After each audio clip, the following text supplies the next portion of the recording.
Microphone check. Waka waka waka waka. Okay. Welcome to the GammaCast and the opening of the event phase for episode 10 and finale of Gammahaven. I highly recommend you finish watching this so that you know what's going on with your character as well as everyone else's. This could be detrimental to your planning, yeah? This was the first story phase for the majority of players, so I'll explain a few things meta-wise so that you understand the importance and reasoning behind why some things happened the way they did. Please leave any questions that you have in the comments section or in our Discord servers like you have been. I really want you all to jump into the event phase as soon as possible, so I won't waste any time. Let's get to it. The story phase allows me to give players an opportunity to forge their own paths in the story that I'm ultimately directing. I give you all room for your characters to do what they do in their own lives, and when I see an opportunity, I make modifications with the best interest of the story in mind. I do my best as director to portray and deliver what you want using what you provided. If I didn't understand your submission, I went with my own interpretation, as I cannot go to each player for clarification. If you strayed off of the path, I did my best to keep you on track, all while staying true to what you were going for. The story phase is a great opportunity to develop your character and show the viewers a closer glimpse of their intentions, whether it's furthering their goals or forming relationships with other players as allies or enemies. In episode 8, Act 1, Business and Bizquirks, we begin to see an alliance take shape that we saw coming from within our Discord servers. Atlas Corp CEO Jeremiah Oliver hires Rezanok and Ryu Henshin, two brainiacs in various capacities. Their goal was to show this alliance being born, and this was done in the scene where Jeremiah interviews them both and is pleased by their insane intelligence. Tempest has his students along with Rez research Anarchy's androids, but they are too advanced to figure out and end up maiming one of his scientists. This was a result of me pitting your scientists along with Rez's average knowledge against Anarchy's superior machinations. I was planning to give either Tempest or Jeremiah an extra reward for whomever came out of their business negotiations on top. Tempest's empathic ability made for a great substitute in the realm of diplomacy, and with this came out on top. But because he had no nefarious alternative motives, no one was affected. But let it be known that Gate Center's best interests were looked out for during negotiations. Tempest also revealed to us his use for his new willpower keyword that he used to attach to his empathic ability. And by exerting his willpower, he can now change the emotional state of people in his vicinity. The more people he tries to influence, the more willpower is needed. This allows him to force the truth or calm someone down. It can also be used to enrage individuals or produce other emotional responses as needed. Rezanok, you were able to witness and therefore analyze the following abilities this episode. From both of the bodyguards, you analyzed Death Touch and Incineration. And from the students training in the Gate Center, you witnessed Animal Morphing and the Metallic Body Power. Keep this in mind when allocating these in your story phase. Nestled within the episode, we were introduced to Solar Light, a victim and survivor of the Great Gamma event that left him nearly dead.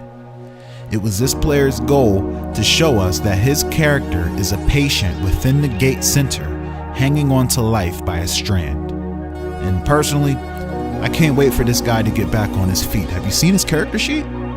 Pretty neat character. In short, each of you were able to get what you wanted.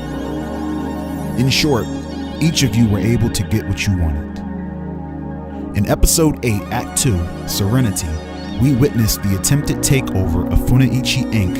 and the return of Makai by way of Ivan Bakara.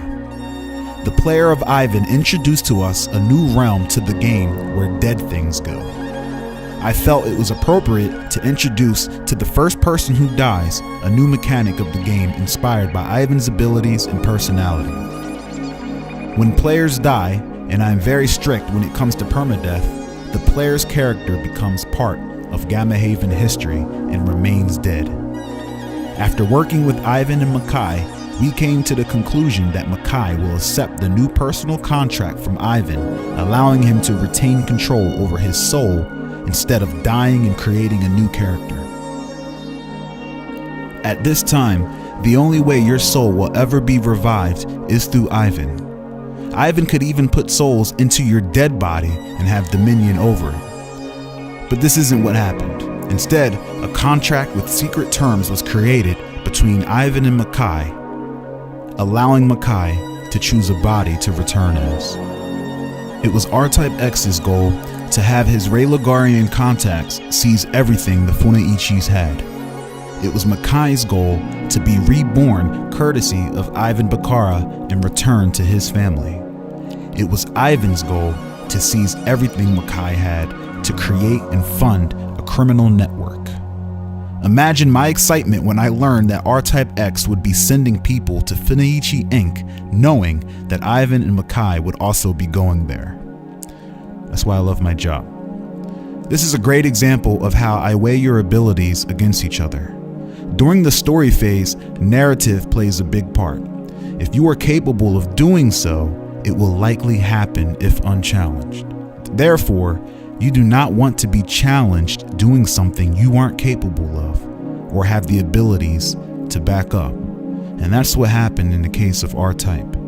R-Type X sent Raylagarian contacts who narratively have the ability to seize Funaichi Inc. However, this was not backed by any of R-Type's 3 abilities. If it were unchallenged, I would have allowed it to happen with a few caveats, maybe after some bloodshed. In order to bring value to skills that aren't combat related, I have to make it so that everyone can't do everything perfectly. But if you have an ability that backs it up, expect perfect results. The story phase gives me room to utilize the judge system to determine the outcome, and what we had here were Raylagarian contacts being sent to their deaths unknowingly. The combination of Ivan and his undead army along with a reborn Makai returning to his daughter resulted in the episode happening the way it did. R-Type X successfully gains a good portion of Funaichi's funds wired to Raylagarian accounts because these were being seized prior to Ivan and Makai showing up. R-Type also gains Makai's leftover suit, his head, and the special briefcase. I also want to remind you, R-Type, that the black organ from the ritual G-Type are still in your possession. It cannot be absorbed, but I am looking forward to seeing how you go about discovering what can be done with it.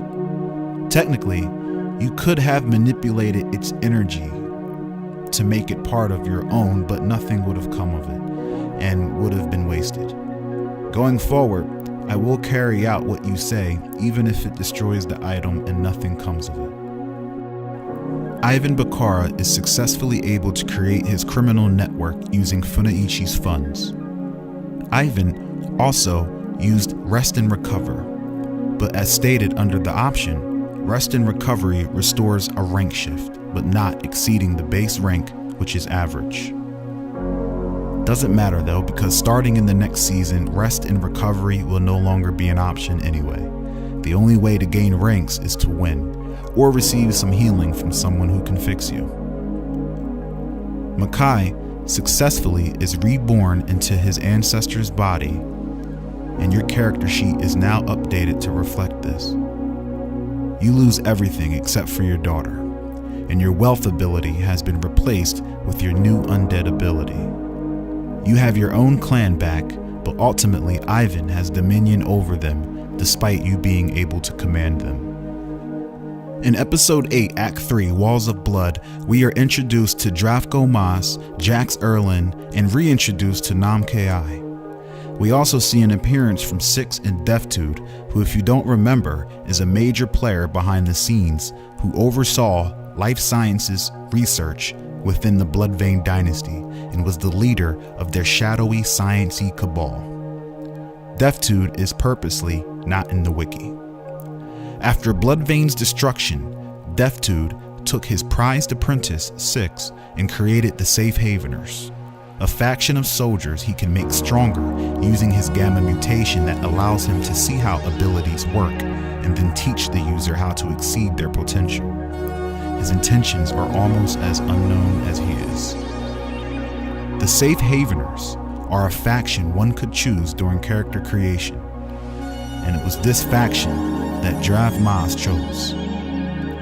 Drav's goal was to utilize bribed officers to cause a massive prison break to build an army of criminals to act as anti-law enforcement. Nam Ki's goal was to become notorious and be placed with a group who could make that happen. The player of Nam Ki allowed me the freedom to place her where a person was needed, and so that's how she ended up with the Safehaveners.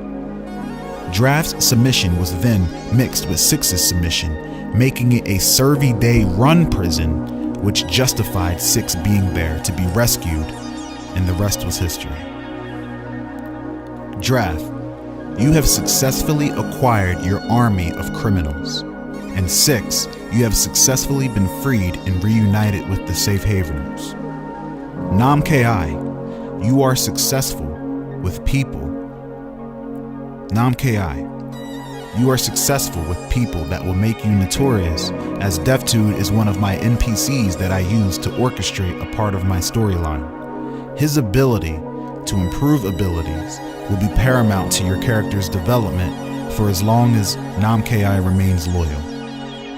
On a side note, Nam Ki and Drav both stated in their submissions that they wanted to be seen training, which was what birthed the sparring match between you both.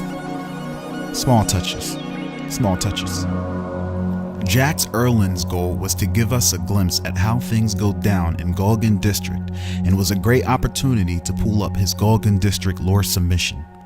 I, for one, am looking forward to seeing what Jax gets involved with, because I'm curious as to how far he's going to take this vigilante thing. You know, that blood on the wall, holy shit.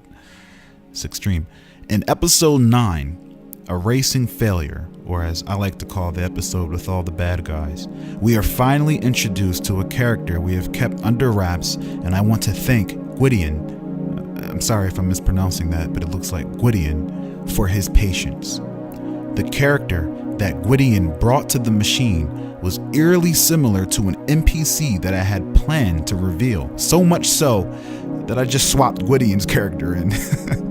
The Instigator. He's evil and he's a scientist, which is what we needed. It was his goal to meet Anarchy 12, acquire Tempest's Amplify Serum, and capture a gamma type that he could use to put in with the others. It all meshed well, as I was able to group Anarchy, Fire, and the Instigator together under one banner. Fire plays a big role into this because he was made into that special gamma type that the Instigator was experimenting with. Fire was successfully able to tap into his inner demon and reveal to us that he has now gained control of the power within him. As a result, Fire has acquired a new keyword in the form of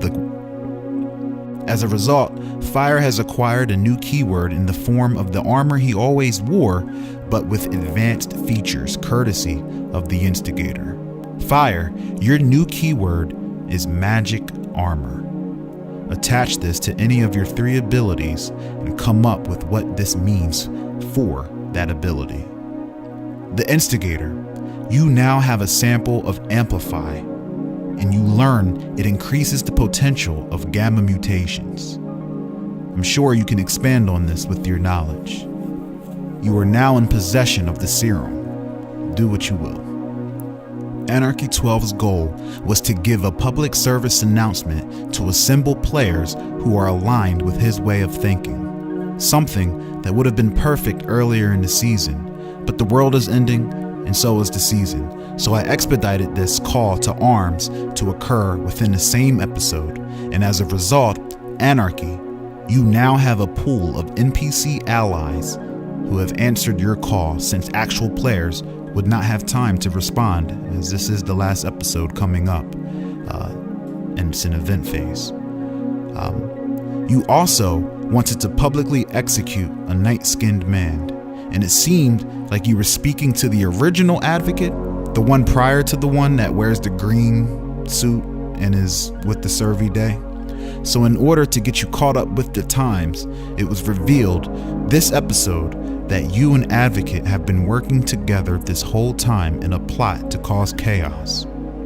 You and Advocate were successful in this regard. It was Timbers' goal to get the drop on two factions during a shady trade deal. Timbers stated that he wanted to steal an object that is key to the plot, which is ultimately why you ended up in the last episode, because I needed this plot item to be revealed just before the finale. In the future, I suggest that players not submit their suggested correlation to the main plot and leave that to me. But I saw it as a challenge and found a way to make it work. It would have been weird though if you aren't in the next episode and had this object, which is why I don't recommend that. But anyway, it gave an easy opportunity to shine more light on the deja vu that's been occurring. If you recall, back in the first or second episode, both Tempest and Blau Himmel experienced slight deja vu regarding the energy signatures in the center of the planet, now known as the Ichromancer, as well as the light in the sky. What was real cool to me was that Virus Baseborn's goal was to go shopping and free some slaves, and so this is how Timbers and Virus Baseborn crossed paths. Timbers, you were successfully able to acquire the plot item, a device that causes the mysterious deja vu. Virus, you successfully took out a caretaker leader and freed a bunch of slaves, furthering your main objective. But now, you are both stuck in the Shade District with a bunch of bad apples. I hope you're ready for the finale. K. McVeigh and Marta. It was K's goal to utilize his new robes to help the Survey Day discover a new dimension where the dead go, and become a conduit using the keyword Takena. I have updated your character sheet to reflect this new ability. However, the dimension you wanted to discover, the one that you described in your submission, was too similar to the Abyssal Realm, and so this is what you found. In my opinion, if anyone should have the ability to find this realm, it's you. And so I'm stirring the pot between you and Ivan. You successfully have infiltrated the Abyssal Realm and are intercepting / siphoning souls from it like you wanted. It was also your goal to head to the Red Light District Hospital to possess the dead. It was the same hospital where Marta wanted to go to visit her quote-unquote special patients, where we the viewers could see how she acquires her talents. Marta also wanted to show her allegiance with Atlas Corp by highlighting the fact that she loves their candy bars. After achieving her goal by using Hate Feed and acquiring the skills that you wrote in there, you got all those skills by the way, you were forced to escape because K and the Survey Day came to kill everyone. Last but not least, Lubricant, everyone's favorite normal guy. It was his goal to do more research on the caretakers as well as Virus Baseborn. You discover Virus's criminal record and learn that many of his crimes were toward people way worse than him. You learn he has been actively avoiding the law and leaving a trail of dead bad guys. As a result of your research, you have discovered a major detail that, if shared with Virus, could potentially lead to a big takedown of the caretakers and close a big plot point. Looper is then chased out of his apartment by the Wang Gang and is now in the middle of a city filled with chaotic, crazy people. Pow! That's it for the GammaCast. Head to the website and let's get this show on the road. While waiting for the village and the Gammahaven finale, I will be releasing some character reports on Nam-Ki, Jax Erlin, R-Type X, Ivan, Rez, and Undead Makai. Also, as requested from the past lore building video when I asked which lore submission you would like to see a lore video on, Timbrus requested the G-type with the mouths and the sounds. So stay tuned for a video on that fucker.